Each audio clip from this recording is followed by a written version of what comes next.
Nous sommes avec Jean-Pierre Dolly. Alors Jean-Pierre, c'est un spécialiste des ressources humaines puisqu'il a une très grande expérience en la matière en ayant été notamment DRH de très grands groupes.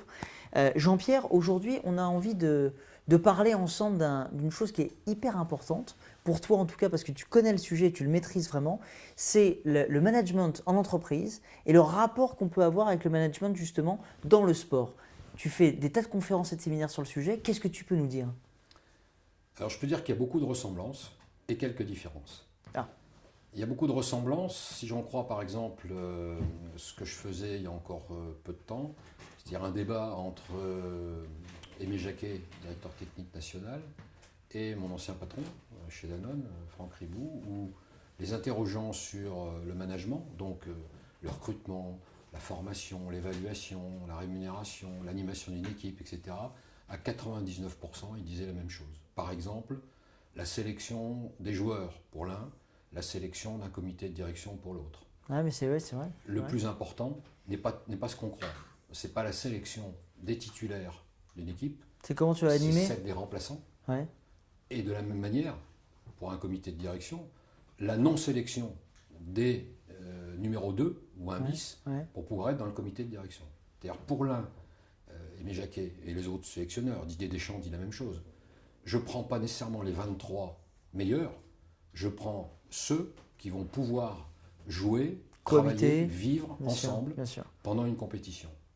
Et donc ce ne sont pas nécessairement les meilleurs. Les meilleurs, c'est peut-être les 12, 13, 14 joueurs. Mais les autres, qui vont être des remplaçants, en gros, il faut qu'ils appartiennent à deux catégories. Soit des animateurs de vestiaires, etc., pour animer, motiver les autres, Donner de soit au l'envie, ouais. contraire des plus distants, plus discrets, etc. En tout cas, qui vivent relativement bien, visuellement, vis-à-vis des autres, leur statut de remplaçant, qui ne veulent pas à tout prix être titulaires. Pour l'entreprise, les numéros 1 bis ou 2, l'objectif d'un patron, c'est d'éviter qu'ils partent à la concurrence. Bien sûr. Donc de les motiver par exemple, des participations à des groupes de travail, à des commissions, etc. De telle façon qu'ils restent motivés pour être celui d'après, dans le poste Bien sûr. qu'ils voulaient avoir. Donc voilà, alors je pourrais te parler aussi de la façon de recruter, la façon de les animer, à deux, parfois les entretiens individuels, en équipe, la formation, le développement des compétences. Mais il y a aussi un certain nombre de différences. Alors justement, ces différences, Alors, quelles par sont-elles? exemple, prenons deux exemples, le haut potentiel de l'entreprise, le haut niveau d'entreprise, dans le sport. Le haut niveau dans le sport, on est sur des jeunes. On est sur des jeunes de 16 à 30 quelques années. Voilà. Dans l'entreprise, on va de C'est 16 plus vieux. jusqu'à la retraite. Ouais, bien sûr. Dans le sport, on a affaire donc à une élite. Dans l'entreprise, on a affaire à tous les salariés. Ouais, et puis de la formation, de la croissance, des choses comme ça. Exactement. Des changements, transformations, Exactement. ouais, bien sûr. Dans un cas, on a affaire à des gens de différents niveaux Mhm. dans l'entreprise. Dans le sport, c'est du sport de haut niveau, donc tous sont à un niveau Tel que, important. bien sûr. Voilà. Dans l'entreprise, on est dans un relatif anonymat pour la plupart des managers Et oui, et des cadres, et même en dessous. ce qui n'est pas le cas dans le sport. Dans le sport, c'est la médiatisation à outrance, Bien sûr. beaucoup plus qu'auparavant. Selon le sport. Dans l'entreprise, on est dans un système de recettes, de chiffre d'affaires et de dépenses, de résultats, donc, etc. Là aussi, on est dans le résultat dans le sport, mais on est plus les entreprises qui investissent dans le sport, comme sponsors, comme partenaires, etc., sont plus sur l'image, sur la notoriété, Bien sûr. qui est parfois beaucoup plus immatérielle Bien que sûr. le résultat brut. Bien sûr. Et puis on a affaire dans le monde du sport à des présidents dans les clubs par exemple ou dans les fédérations qui sont généralement bénévoles D'accord. ou élus, enfin élus bénévoles, alors que dans l'entreprise, tout le monde est salarié. Salarié, bien sûr. Donc ça entraîne un certain nombre de changements dans l'organisation déjà, et dans le management, et donc dans la gestion des ressources humaines. Bien sûr. D'accord. Donc là, tu me dis en fait que grosso modo, il y a ces différences en effet, mais par contre, une équipe, ça reste quand même une équipe. Il faut coacher les mecs, quoi qu'il arrive, pour leur donner envie d'aller plus loin, leur donner envie de passer le ballon, par exemple, si c'est une équipe sportive, mais même dans un conseil. Exactement. C'est là où il y a beaucoup de ressemblances, effectivement, dans le jeu d'équipe, dans le travail d'équipe, avec des gens différents. Voilà. Un gardien de but, c'est pas un numéro 9. Non. Un milieu de terrain, c'est pas Un gardien de latéral. but, ouais, bien sûr. Un homme de recherche et développement, c'est pas un commercial, Non. etc. Donc, ce qui est important pour le manager, c'est de faire cette harmonie au nom d'un projet commun. Et c'est ça aussi qui rassemble l'entreprise et le sport. C'est de plus en plus maintenant d'agir par projet.